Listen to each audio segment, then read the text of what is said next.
Okay, it's 3:30. Cool. Hello, everyone. My name is Cullen. Let's see. I do YouTube videos, but they have no following, so really, I have no clout, but it's whatever. So, oh, and another thing, there will be music and stuff playing because it's the smaller room. The music's going to be playing out of the projector, so people in the back may not hear it. Just a heads up. So, quick thing. Raise your hand if you like Steins Gate. Okay, keep that hand raised if you have ever played or seen something that isn't Steins Gate. All right, cool. What if about Chaos Head? Robotics Notes? Chaos Child? You are my favorite people in the audience right now. Hello. All right, so basically, the point of this panel is because I noticed that the Science Adventure series, which you might not even know is the title of the series because a lot of people just call it the Steins Gate series, is a group of, let me just get that started real quick. Okay, so this man right here, he is the creator of the Science Adventure series. His name is Chiyomaru Shikura. He is actually the president of 5PB. And I'm just going to say now, if I get anything wrong, I apologize. I'm not an expert. I just like to Google. So, in the fandom, we kind of basically consider him a big liar, and we kind of enjoy that because he lies about everything pretty much. And I will try to bring up any of his lies as it goes, but it's okay. We love him anyway. So what's so cool about the Science Adventure series is that each title has something to do with a different aspect of science fiction combined with like realistic settings and a little bit of fantasy. I know they said that like Steins Gate was made to be like 99% like hardcore science and 1% fantasy. I think in like a developer interview or something. And of course, another thing it's called is the semicolon series. You've probably maybe all the titles have semicolon in some way. I have them here if you can see them. The titles that we will be discussing today are mostly the mainline games.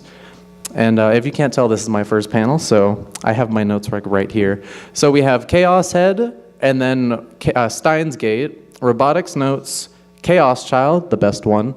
And then we're going to talk about the mess that is Occultic 9. Which, fun fact, is not even really part of the series. It's like a spin-off series, but you wouldn't know that because it's just called the semicolon series in the West. Great handling they're doing there.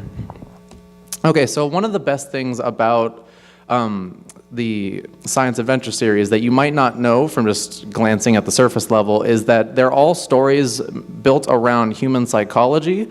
It's a bit more prevalent in the Chaos games because that's what those are. They're subversion horror stories that are very character focused, specifically the main character. But another thing, and this is less explored in Steins Gate because they kind of, I think, wanted to appeal to a wider audience. So Okabe is just a little crazy. Oh yeah, quick thing. Who has no idea what I'm talking about? Raise your hand. Okay, cool. So besides my friends in the front, hi, prepare to be very confused. So all of these games focus on flawed characters. These characters are not really made to be 100% super soft boy likable people. They are meant to be realistic takes on certain aspects of usually mental health. Like, for example, the main character of Chaos Head is a delusional, like, otaku who, like, lives in a shipping crate. It's, like, that hardcore. And they can, like, soften up a bit in the middle, and then Chaos Child's back to having a very unlikable main character, but he's still the best. So despite how crazy these games can get, like, all the themes of, like, you know, time travel, robotics, like, literal delusions coming to life, they try to keep it grounded when it comes to characters and, like, I guess the physics of how the world works. But they make it so that the backstories for all these characters also fit the characters themselves, and they like fit the themes they're going for. And notice how, again, when I was talking about characters, I did not talk about Occultic 9 because the defining character trait of the main character is that he's weird. So, but yeah, and they're not supposed to be self-inserts. Like, you're supposed to look at these characters and like recognize certain aspects of them, like how it's like, oh hey, we're all a little delusional sometimes, but you're not supposed to be like, they're not supposed to be, I guess, Gary Stu, I think what the guy term of that is. They're not supposed to be the best ever. They're just kind of people in the horrible situations they're in, and they kind of just have to make it work. But one of the things that also stands out a lot, and I'm going to be playing some music from that in a bit, is that the Science Adventure series is very sound-based. Like, all the sound effects are very well chosen to make sure that you like feel the peak level of like what the situation is calling for. I think the Chaos games do this a bit better because they are horror games. But Takeshi Albo is the one who basically does all the soundtracks for those. I think he really only does soundtracks for 5PB now, which is interesting.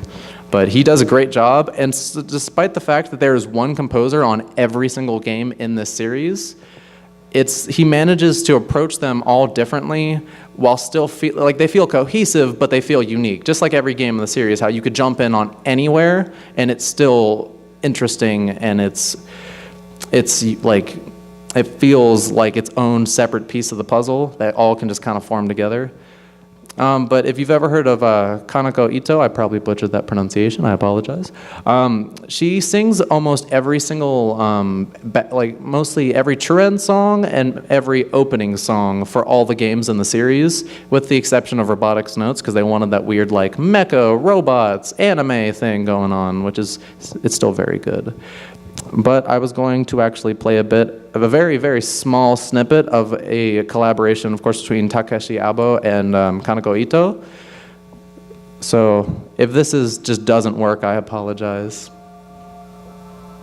It's a very slow build, as you can start. Like, this is actually from the true ending of Chaos Head, which a lot of people consider, because, you know, the anime sucks so much, that it's just this really dumb, like, horror story that's just full of cringe and stuff with a main character that's horrible. But Chaos Head is actually a lot more likable than you would, you know, think from based off the horrible anime.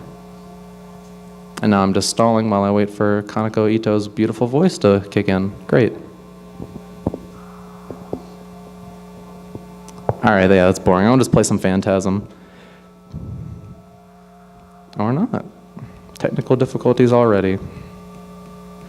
Okay, well, while this is going, so another thing, and the anime doesn't really cover this as much, but in the universe itself is this band called, oh, it's playing both now at the same time? Cool.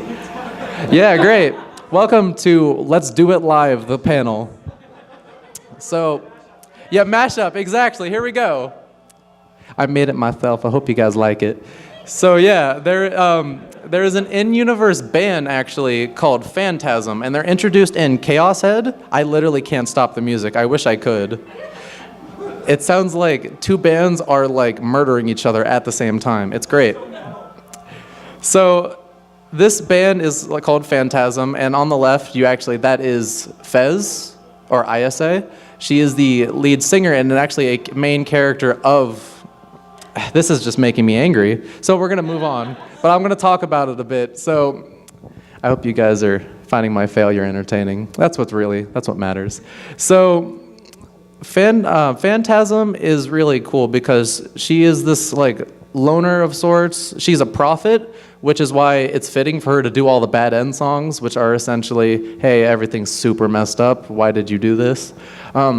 So she shows up in every single one of the games, which back when Steins Gate was just a thing, that was probably really cool for people to be like, wait a second, you're from Chaos Head. Why are you here? But yeah, you can even see like posters and stuff for her in all the different games as she pops up. But we're gonna get a bit into art direction.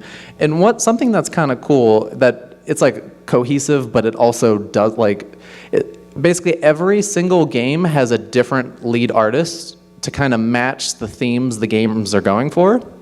Like on the top right there, you can see that is the Mutsumi Sasaki, the head artist for Chaos Head.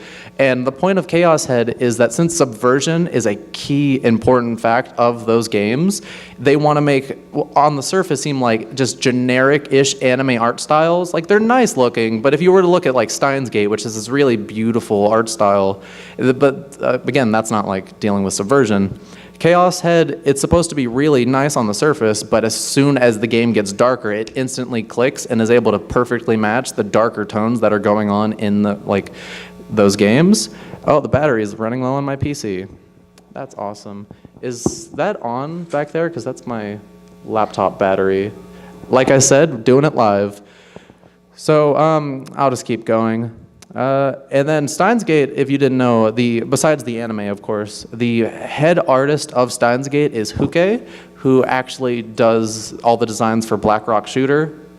And you can kind of tell they have this mystifying style, like a texture over everything. I'm not an art person, of course. I'm just throwing stuff out of my head. So just this texture, and you can see that on Kurisu up there, is just everything's supposed to look kind of mystifying. And it's supposed to show this like beauty of science in a way, because out of everything, Steins Gate is the one that has the most science to it. It is in love with all its science on time travel. It's a love letter to pretty much physics in general, and because it shows such an appreciation, I personally take that as like, okay, so Huke was chosen to kind of match that the beauty of science art in a way, which is neat. And then Robotics Notes, you might not know this because the anime is of course just 2D, but Robotics Notes was a really interesting move for them because the visual novel, which has no localization, amazingly, is all 3D. Steins Gate got them a lot of money, so they decided to blow all that money on Robotics Notes, and it kind of didn't work out, but So there's just 3D models in the game with occasional 2D CGs, and the head artist for that is Tomonori Fukada, who does a good job of bringing, like, I guess that new change in tone to life. Because if you don't know, Robotics Notes is a brighter game than the rest of the series. So they've tried to focus a bit on like the robotic anime art style that they went for. And what I'm going to do now is we're going to talk about the first game or title in the series, Chaos Head, and I'll be playing the opening for you guys. Please enjoy my AMVs. Oh, that's even lower than I thought. That's great.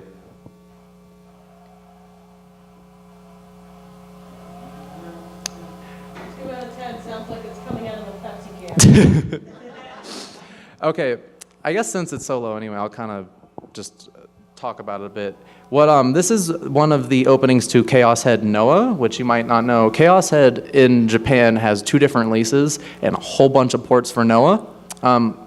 Chaos Head originally came out on PC, and it talks about this in my next slide, and then this is for the expanded re-release Noah. And what I love about this opening is there's a ton of openings for this game, and some of them just seem like drag and drop slideshows, but this is actually done by a professional studio. It kind of shows just the craziness of Chaos Head, how the main character is far from emotionally stable as you can get, but it works to its advantage, even if it is the hardest title to recommend in the entire series because of how unlikable the main character is. If anyone has like a cup, we could maybe funnel the sound to the rest of you guys.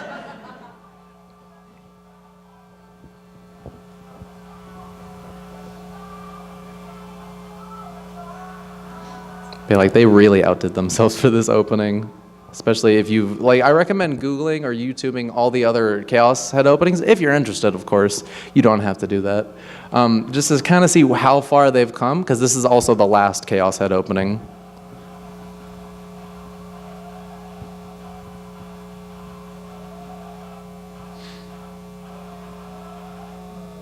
Symbolism, cool.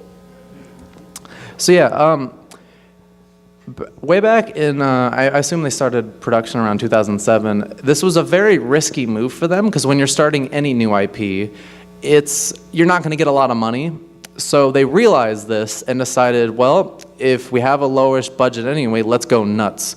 Let's make as crazy and as gruesome as a game as we can make, while also having there's a point to it, which you really don't see in a lot of, especially visual novels that are gore-based. It's usually just gore for the sake of gore. Chaos Head has an actual point to it, which we will get into in a bit, and if I forget somehow, I apologize. But yeah, so this takes place, at least in the updated version, because there's 2 different canons, in 2009 in Shibuya. It is it's the very first title in this whole series, and its success actually kicked off everything. The original release was on PC and was basically unfinished. They had, I think, 3 endings and only 2 routes, and the game ended up being like 20 hours long. And then once they got the money for that, they ended up making an expanded port called Chaos Head Noah. And if you've seen Chaos Head, you'll know where the Noah comes from. Our good old friends at the Committee of 300. Okay, so in Noah, it's kind of neat. They add 6 entire new routes, which bumps up the total amount of routes from like 3 to 9. And unfortunately, Noah is not translated, which sucks. But if you were interested and you have a strong stomach to vulgarity and gore, there is a good message under everything in Chaos Head. There is a PC fan translation, and then that fan translation sucked. So, fun fact, me and a couple other people got together under the name Project Blue Sky, and we worked on a fix for that. I did all the videos, so if they don't work, that's why. So the premise of Chaos Head is that Takumi Nishijo is a shut-in pervert, crazy egomaniac otaku who lives in a small cargo crate that's on top of his, I think, father's apartment complex, where he spends day after day playing video games and going to school the minimum amount of times because he calls himself like, I think, a neat god. And around him, he starts to kind of realize, and he doesn't like throw himself into this. That's another thing that kind of why I like Takumi so much, because he's such a subversion on usually the murder mystery protagonists. He doesn't try to get involved. He hates everything around him, and he just wants to live his like boring life. But these series of murders begin to happen around him called the New Generation Madness. And I would love to talk about them more or show them, but they are extremely gory, and I cannot do this because we are not 18 plus. Hi, how's it going? So another big thing is that he starts to realize is because of his own mental health, he has these delusions that you can kind of see in the gameplay itself, which is pretty neat, where just randomly his brain will just go in a completely different direction and reality will start to change.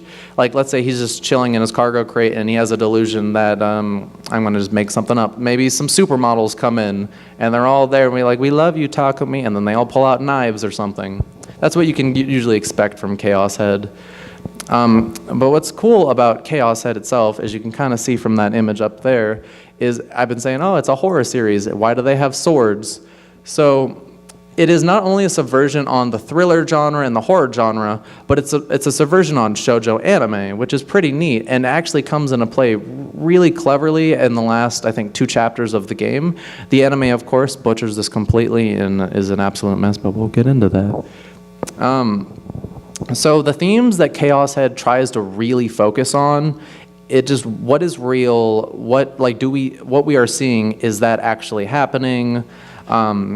And also with Takumi himself, am I worthy of existing? Like, what is my purpose? Accepting who you are. A lot of the side cast in the game, like the girls you see there, some of them have different traumas going on that they have to accept as the narrative continues. The sanity of a lot of the characters is brought into question frequently. And the main character himself, while he looks really cool and badass there, he is an absolute nutcase, and his own paranoia is fascinating to read as you play through the game. It's really wonderful. That makes me sound like an insane person myself, but hey, I like good video games. So what makes Chaos Head so special is, again, like I talked about earlier, Takumi, while he is extremely unlikable, that works to the game's favor, because even if you hate him a lot, you might spend the first half or so just be like, I want to see this horrible person go through these horrible things because he deserves it. But it actually works to the narrative's favor.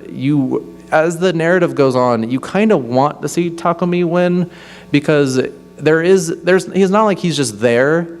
Like, he seems like he would be like a self-insert, but he isn't. He has reasons for how he acts completely. And as you continue to experience the story, you kind of say you start to feel bad for him even in a way. And his reaction to the world around him is absolutely fascinating as it gets to the peak of its plot.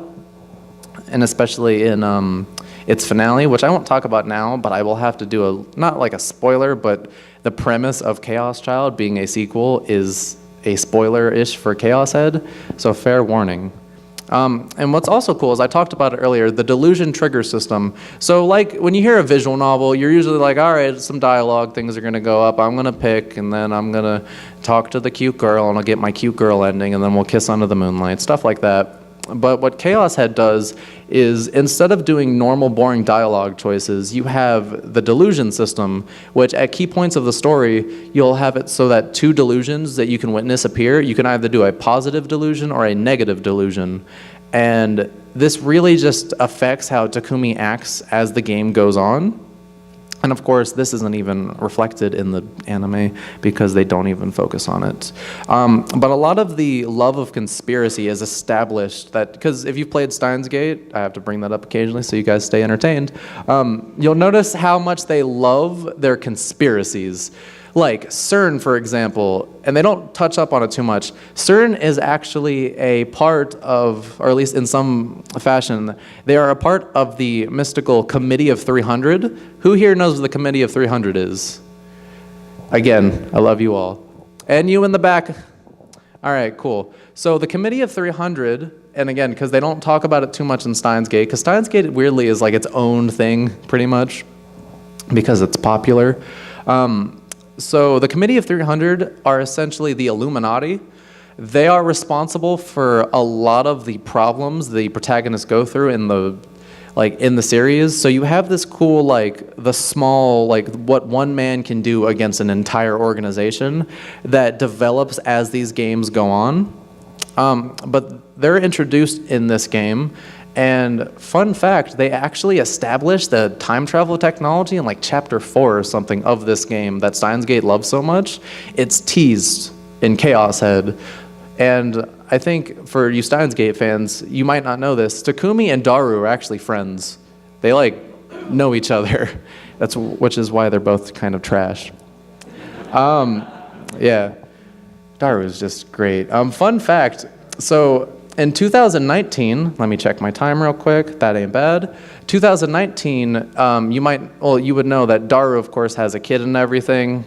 They're still friends, and they yell at each other on Twippo, which is the Twitter knockoff. Takumi actually calls Daru out for being an absolute sellout. They don't cover this in a sellout who got lame and I think had some kids, because Takumi is an absolute piece of trash. But I'm going to get past that. So D-swords are introduced in Chaos Head, and I'm going to brush on those briefly, but you're probably wondering, why are there swords in this horror anime? Basically, they're pure delusion, both positive and negative, that are melded together in a sense. And again, there's no real reason the sword should be there, but it's kind of a thematic theme since Takumi himself is big into shoujo anime.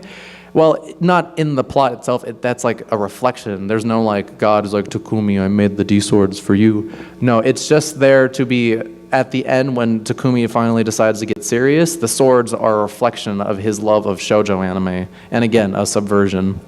So there is an actual sequel to Chaos Head, and from what you're seeing there, you're rolling your eyes most likely. It's oh, good, a rom-com spinoff.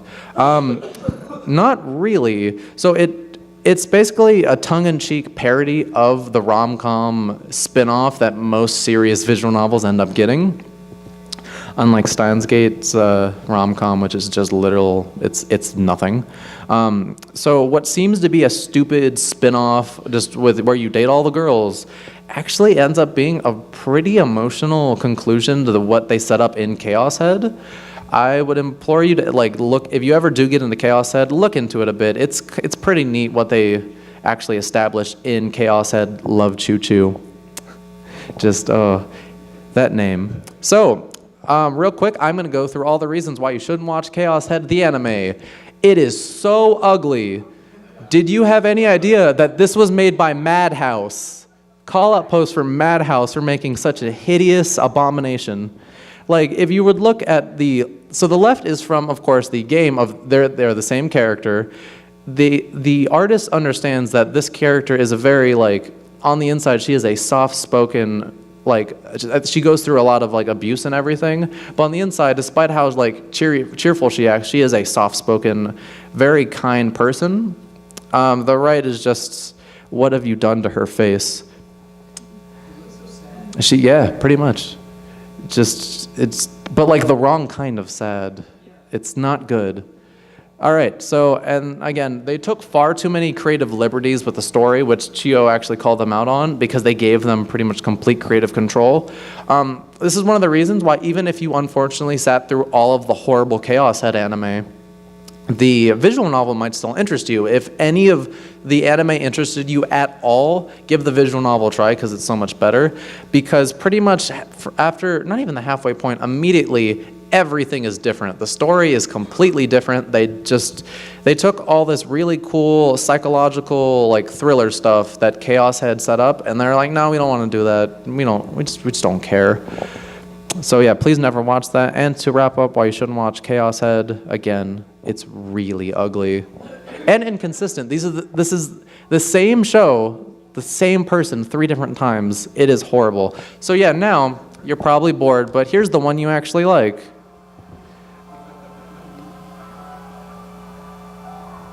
And again, no one can really hear that, but it's okay. How are you doing? That's good. Person who said you're doing all right.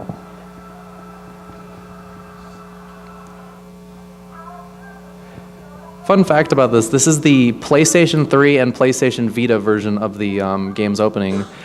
And I guess I'll say, if I say anything negative about Steins Gate, I love this. This was my introduction as well. They really tried to milk the success of Steins Gate. There are ports of this game to literally everything. Your phone can probably run Steins Gate right now. Just go on the Google App Store, unless you have an Android, and then I guess you're not cool enough.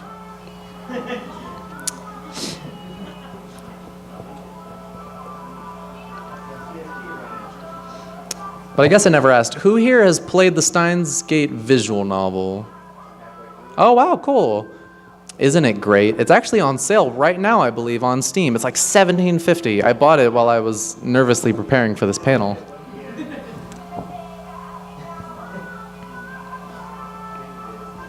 And I guess, well, I'd honestly recommend for, I think, the one person who has never heard of the series.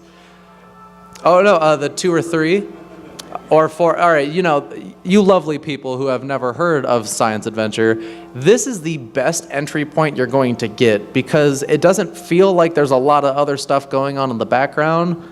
Like Robotics Notes, while it's like, if you love mecha anime, I would say you should definitely at least watch Robotics Notes, because it's not translated.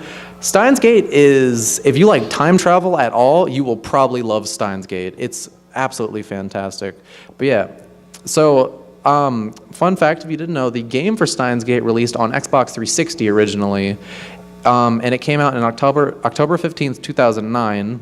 And since then, like I said, it has been ported to PC, PSP, your Apple device, PS3, PS Vita, Android in Japan, and PS4, but kind of, but also not really.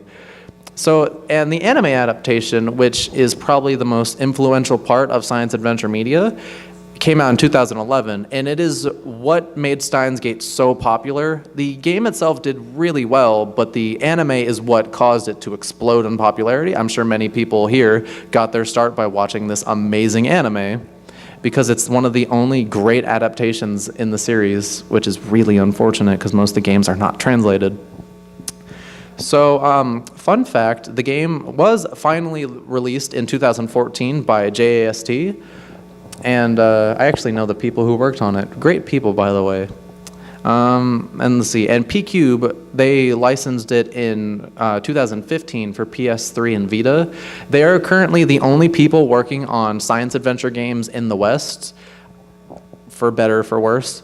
And finally, I keep bringing up like when these games take place, because the the timeline is a little important, not too much, but if you're in neat little connections, this takes place in 2010.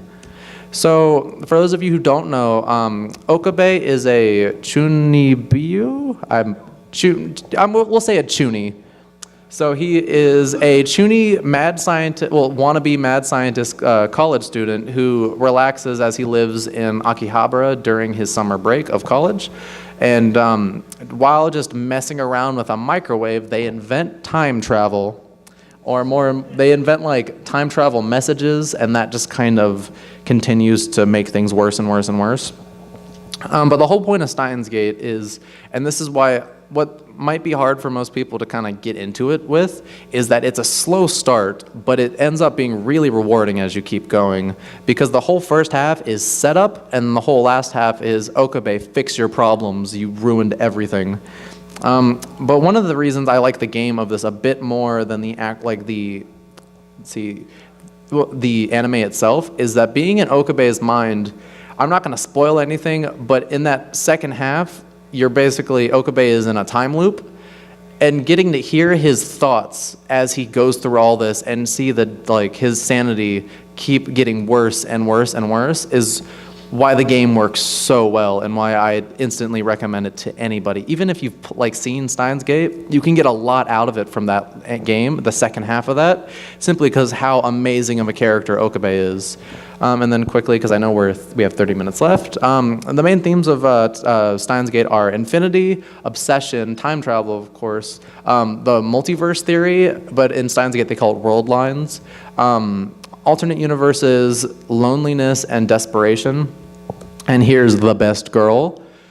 Don't at me. So what makes Steins Gate so great is, like I said before, is again, it is one of the best and most realistic takes on time travel in media, like history. I have yet to see one this good with the characters as likable as Steins Gate was. And what's cool about it is, again, for people who haven't played the game, the way the story branches out is through something called the phone trigger system.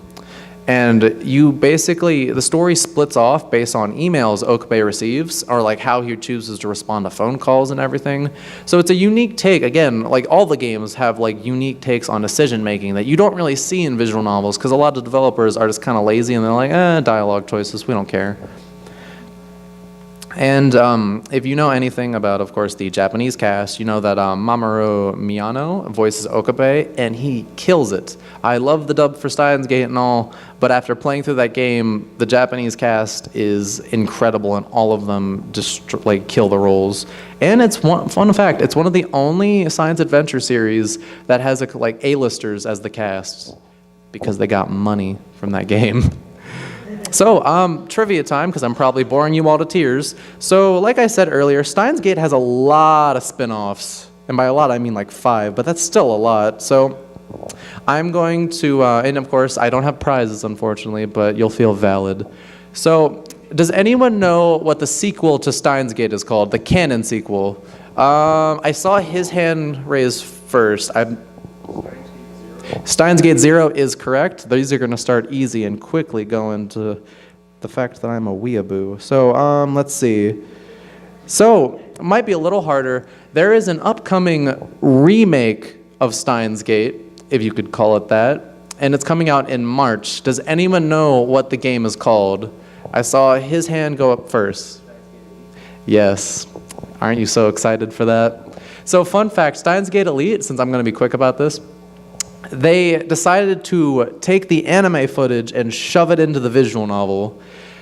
I'm going to be as positive as I can about that. I don't have high hopes, but I am importing the game already because I'm just so excited for the potential disaster. And I might do a YouTube video on that soon, at least for the memes.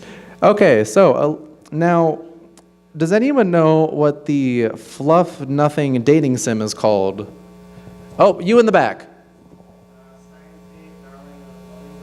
Correct.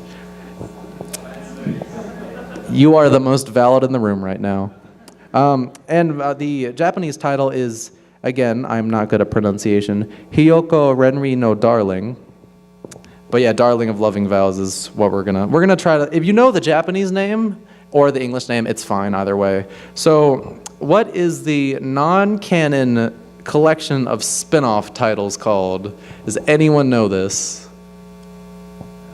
I'm gonna give it like maybe like 10 seconds. If have a guess, just let me know. If you know one word of it, because there's like one word that really sticks out.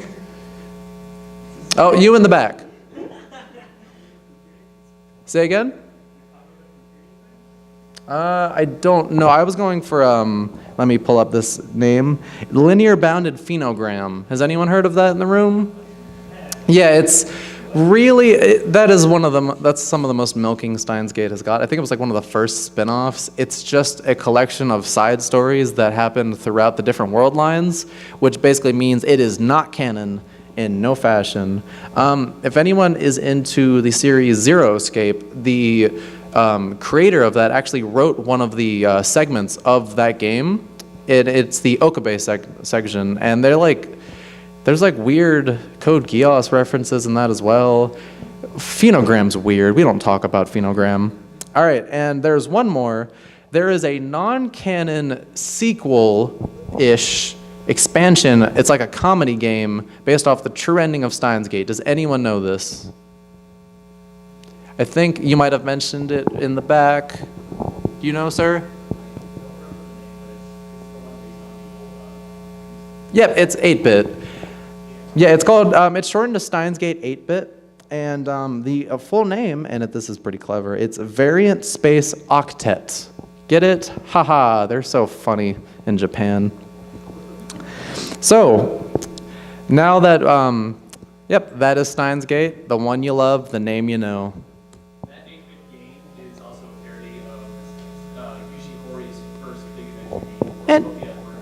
Interesting. I just downloaded it. I'm going to give that a play later. I actually know the guy who fan translated that. Oh yeah, wait. So I forgot I was actually going to talk about Steins Gate 0 a bit. So for you anime-only fans, I'm going to give you one of the strongest recommendations I can do. So Steins Gate 0 is the sequel we were talking about earlier.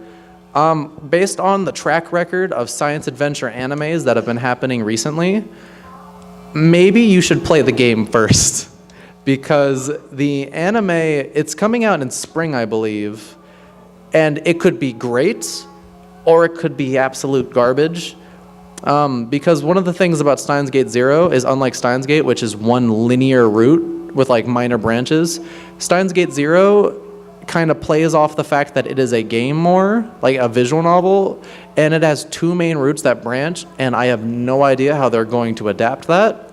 So if you have a PlayStation 4 or a Vita, maybe you should pick up Steins Gate 0 on that just to get ready if the anime sucks.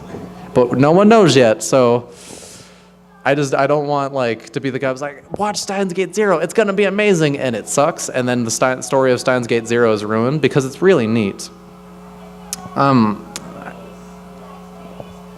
Yeah, so quick thing, I'm going to not talk about 0 too much, because the existence of 0 and the premise is a huge spoiler for the true ending of Steins Gate, which is why I'm just really gonna brush up on it.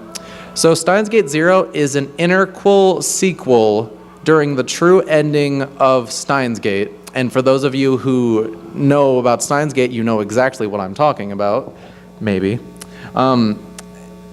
But it takes place in another world line, I guess. It's like a what-if scenario as well, and it basically explains the slap that inspired Okabe to do the thing at the true ending of Steins Gate. And that's all I'm going to say about that, because I want you to experience this beautiful and amazing game yourself.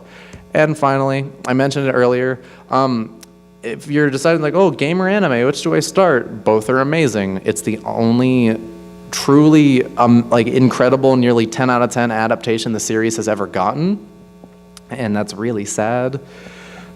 But yeah, the game is great. It's on sale on Steam right now. It's available on literally everything.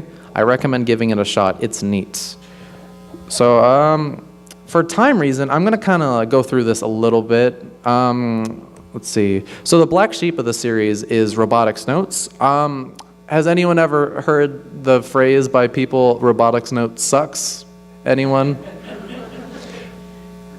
Okay, well that's, what was that about Chaos Child?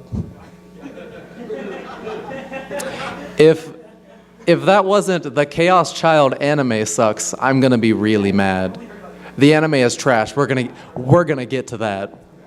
That makes me mad. Okay, so Robotics Notes, as the follow-up to Steins Gate, the game that introduced people to the universe of science adventure, people were pretty disappointed because the whole purpose of Robotics Notes is that it marketed itself as a sequel to Steins Gate as well because they knew it would sell. It is a lot more lighthearted take on many of the science adventure themes. It still gets pretty dark and it still is grounded and realistic, but it is because it's more about like dreams. Like, what does it mean to have a dream? What would you do to get that dream? Giant robots.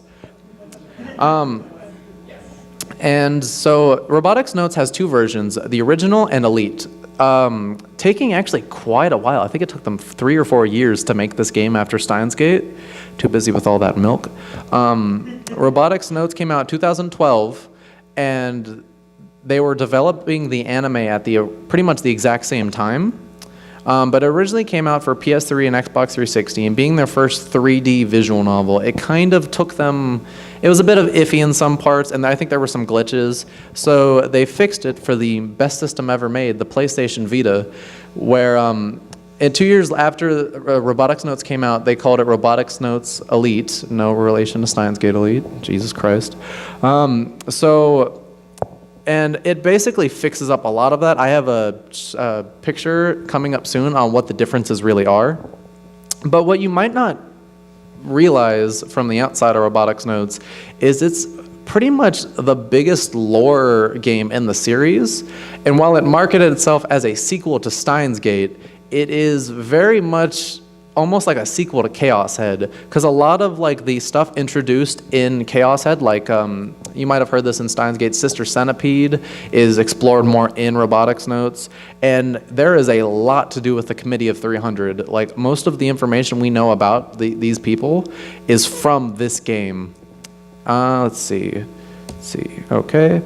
And even the premise is a bit like more lighthearted. You play, or the protagonist is Kaito Yashio, and he is addicted to fighting games, and he lives on this remote island, which is, it sounds pretty generic, I know, but and he basically every day he is with his friend Akiho, who is one of the, essentially they call it Gunvarel in Robotics Notes. It's Gundam.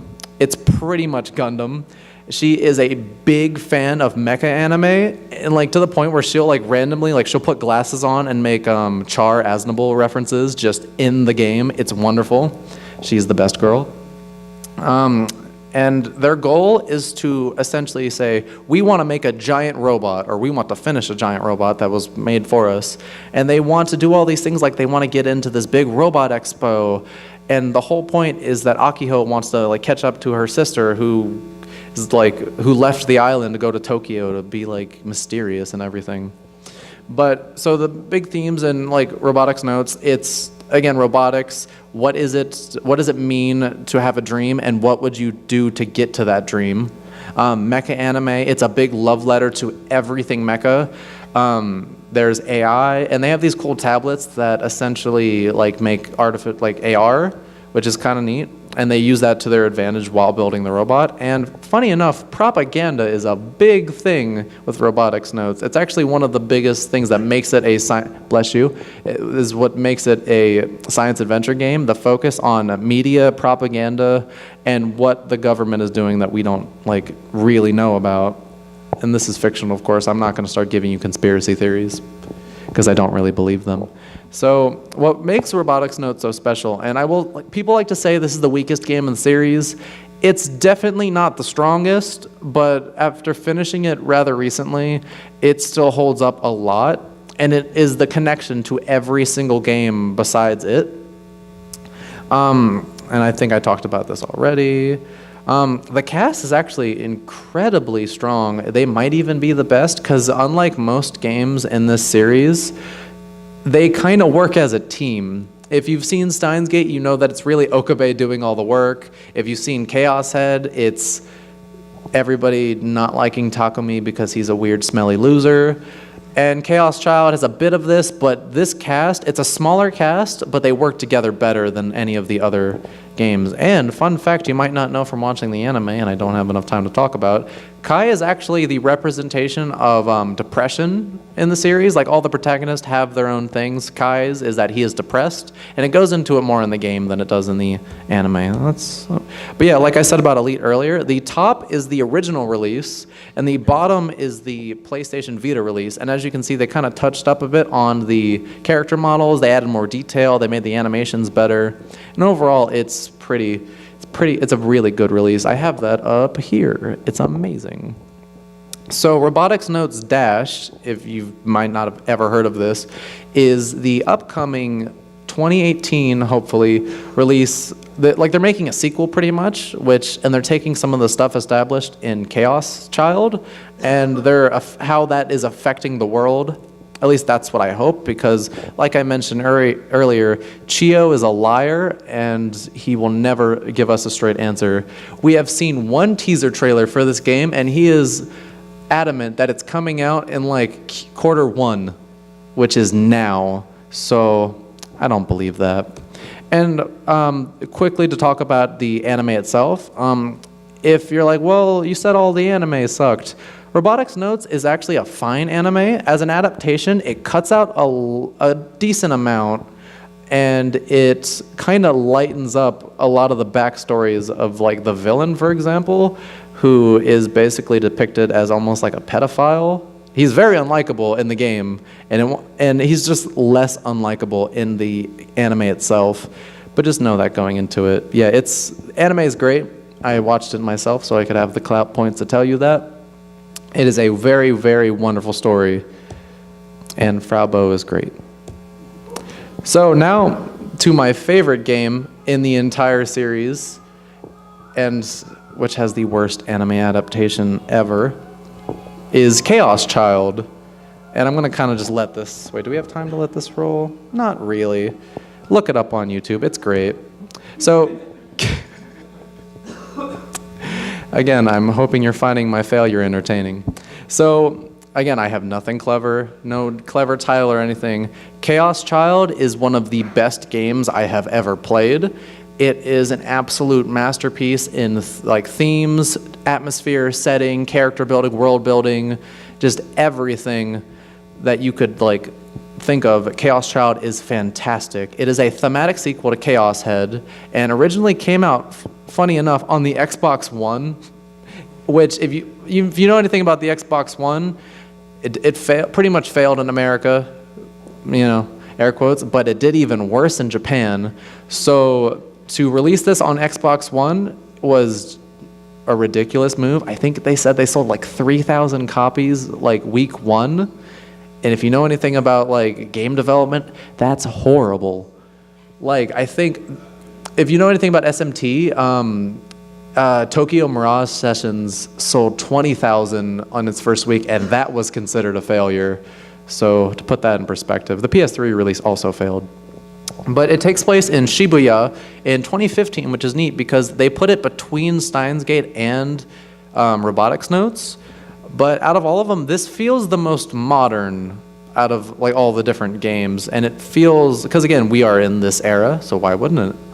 But it still takes place on the Steins Gate world line, and it takes place years after that horrible earthquake at the end of Chaos Child, and they work that really well into the plot, and it creates a lot of the trauma for all the main cast. And like Robotics Notes, but not to the same extent, it does expand on the Committee of 300 a bit more. And while it does have a lot of lore for what's going on in the background of Science Adventure, it is still very standalone. And all the connections you need to Chaos Head, story-wise, not thematic-wise, it's explained in the very beginning. And let's talk about the anime briefly. So the anime takes what is a near 10 out of 10 masterpiece, in my opinion, and ruins the tone. It takes this game is 50 hours long. The anime is 12 episodes. Steins Gate was 30 hours long, and it got around 24 episodes, which works fine. So, of course, they butchered it. They only adapted one route, well, two, I guess. They ruin most of the characters' backstories by simply the tone everything is presented at. It just doesn't work. Everything feels really lazy. The only good part of this entire anime is like maybe the opening, but it butchers it all. If anything I'm about to tell you about Chaos Child is interesting, don't watch the anime. Don't even be like, haha, how bad could it be? No, you will ruin the entire story. Like how I got my YouTube start is I made a dumb video about Chaos Child, which is actually where this is taken from. And I make it very apparent, like, don't watch this. We have 10 minutes left, so we're gonna hurry it up. So the premise is, again, it takes place 6 years after the events of Chaos Head. Shibuya has finally built itself back up, but weirdly enough, you're starting to see the new generation madness slowly come back in, which were the horrible murders in Chaos Head. Takaru, the main character, is this kind of elitist senior who is at the newspaper club, and he is the only one who's kind of realized that the dates for the new generation madness sync up.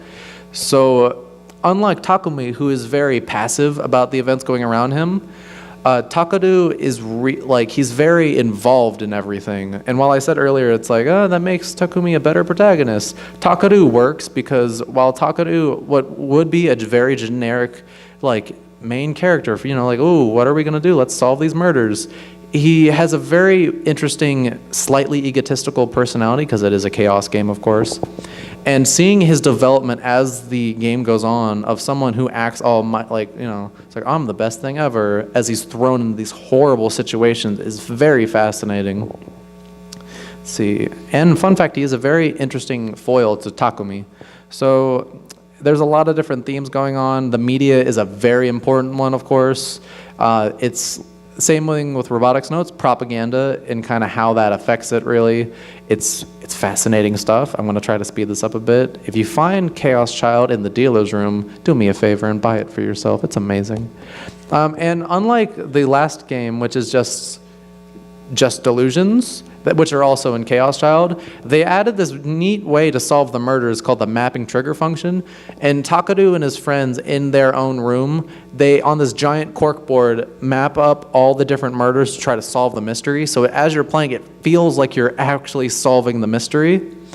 And it is and I have this huge list of just fantastic reasons why you should love Chaos Child. See if I can get that.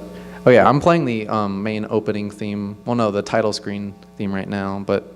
So yeah, it takes everything that makes science adventure work so well, and since they had a huge budget for this game, they just went nuts with it. They refined it all. They made all the characters just even better. The mysteries are crazier. It takes the subversion elements of Chaos Head and just makes that infinitely better. Since murder mysteries, of course, mysteries in general, work a lot better for subversion than just thrillers. So Takaru is my personal favorite protagonist because, again, he is very unique in how he perceives the world around him.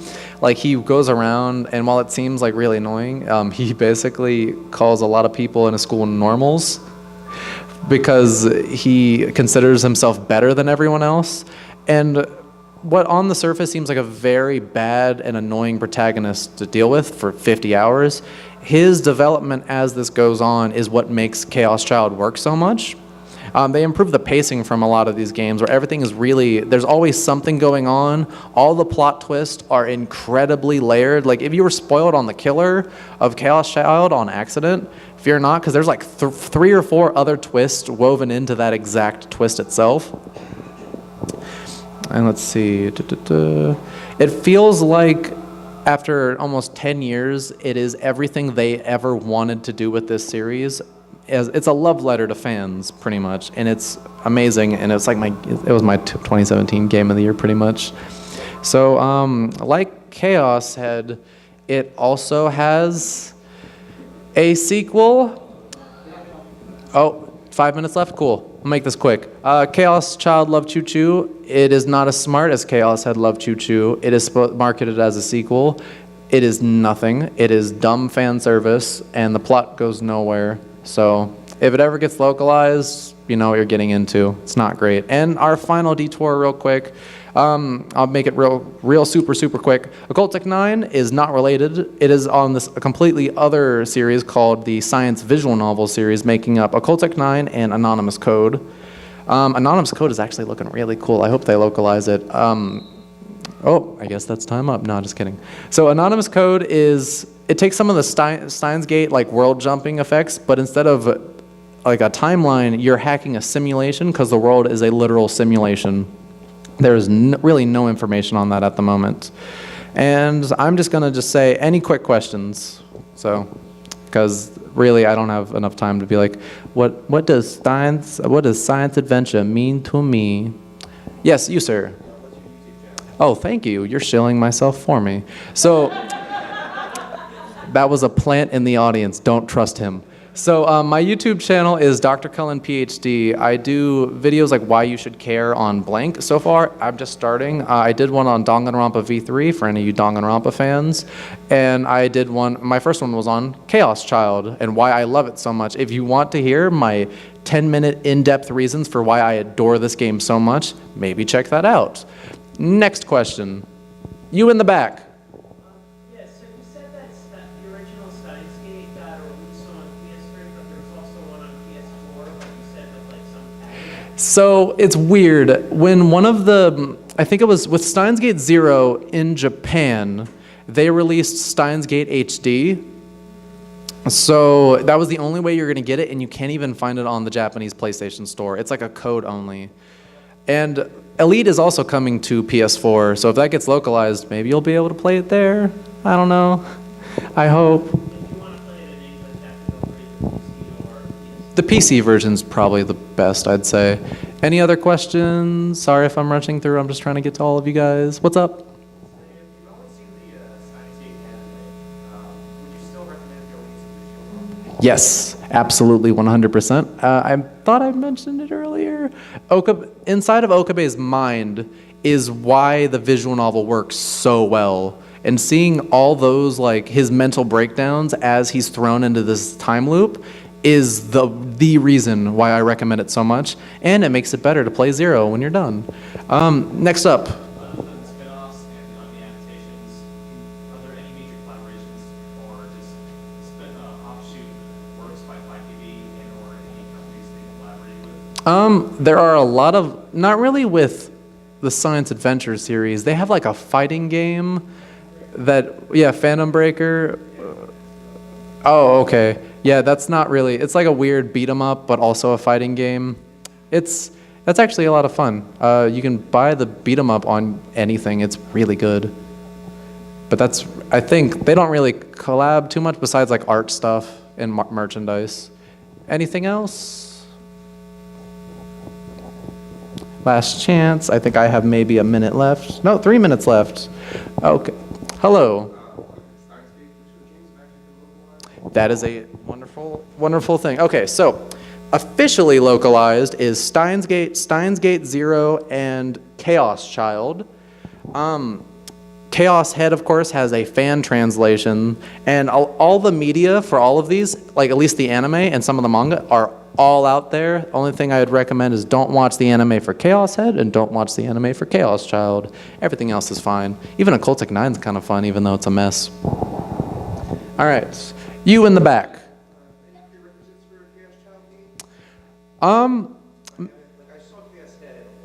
Oh, then yeah, you're fine, man. Yeah, it'll tell you a little bit. Honestly, what I might recommend is if you want the PC fan translation for Chaos Head, it's great, but Chaos Head will make you uncomfortable.